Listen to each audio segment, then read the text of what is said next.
Welcome back, guys, to another movie review. My name is Yuli, My name is Emiliano. and today we're going to review The Lighthouse. The Lighthouse is directed by Robert Eggers, and it is yet another A24 film. Yeah, they're kind of pumping out movies right now. Yeah. But needless to say, in my opinion, I don't really like their movies. Yeah, it's a Midsummer. And then I thought to myself, wow, no. there were really just garbage movies out there. Yeah, Midsummer was tried too hard to be something else. Yeah, On top of everything, everyone loved the way the movie looked, but all they did was just like film outside and made the movie really bright. Like they turned the brightness all the way to the top, and I'm just like, I wear like sunglasses throughout the entire film. So going into Lighthouse, you see starting credits A24. So you just think to yourself, like, yeah, we're about to embark on yet another woke adventure.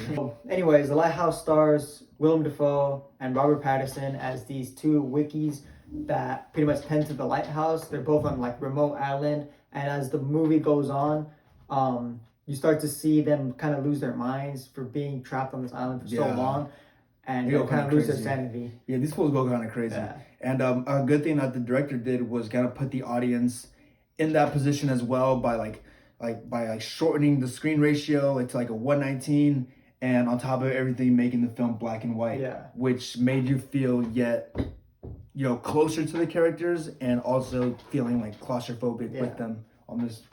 Another thing that he does well is he portrays time jumps kind of like it was confusing in a confusing way. Like you don't know how much time passes between each scene. Yeah. So in the movie, these characters are trying to figure out how much time passed, and while you, the audience, are like, "Yo, I don't even know how much time passed." You're looking at this and you're like, "Oh shit, maybe I'm going a little crazy with these two guys."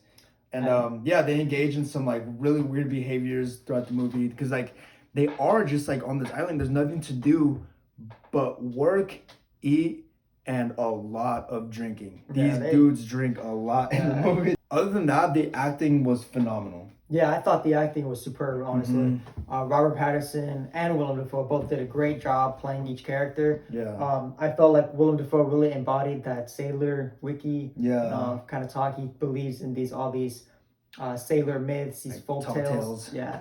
While Robert Pattinson's kind of like, like new to the scene. Yeah, stubborn, neglecting those kind of like.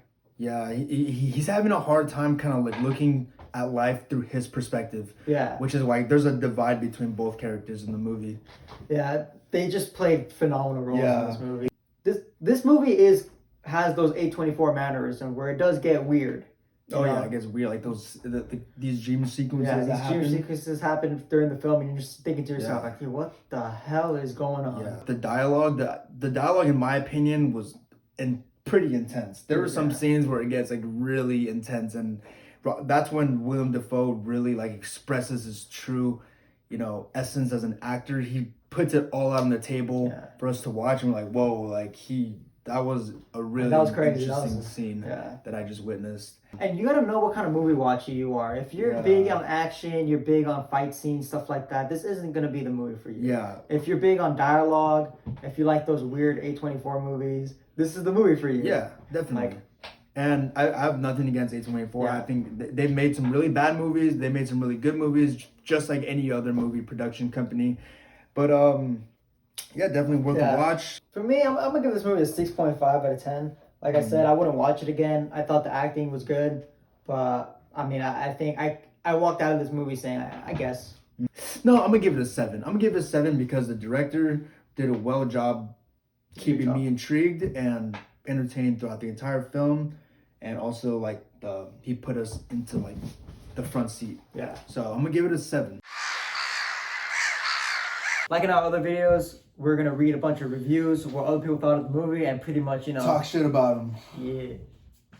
Get it straight. So Mike K-123 says this movie had some terrific acting, but it was a long journey into frustration as a viewer. I wish I'd walked out seriously. Each scene was engrossing, but damn, bro, so much shit to read, bro. I don't want to read all that bullshit. Jim Dio. Worst movie of the year. It's a pretentious black and white grainy art house movie with mermaid sex and hodgepodge. if other weird stuff all thrown together, but it doesn't stick. Should have been 20 minutes. All right, it's definitely not the worst movie of the year, mainly because Midsummer came out in 2019 as well.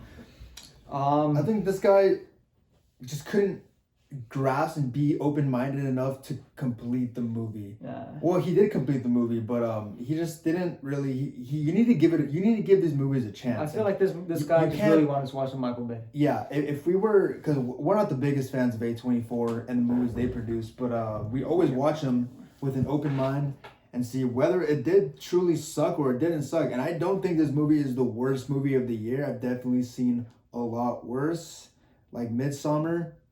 That movie was probably one of the worst in my opinion. Fuck that movie. David Akiva says, pretentious, repetitive, and not as scary as it thinks. The camera work was impressive, but it called attention to itself. What's up with everyone saying pretentious? I don't think the director was going for scary in a sense. I think he was just trying to go more into a psychological thriller more than a horror movie. Yeah. This guy gives it a 9 out of 10. A24 strikes again with a strange, creepy, and visceral tale of two lighthouse keepers on a mysterious island. I think this guy's just too much of an A24 fan. Yeah. You know, just likes everything they put out just because it is an A24 fan. Yeah, a lot of people are like A24 like big writers. Yeah. They really just want to like have sex with A24. A24, dude. Oh, A24. You know that part of the movie? 10 out of 10. You know what? I love it. I don't care. 2019 best filming and acting. Just another A24. Oh, A24 is so good. Just too good. Tell us what you think down below. What interpretations did you get from this movie? Make sure you hit that like button and make sure you subscribe. Now, do it. Anyways. Perfect.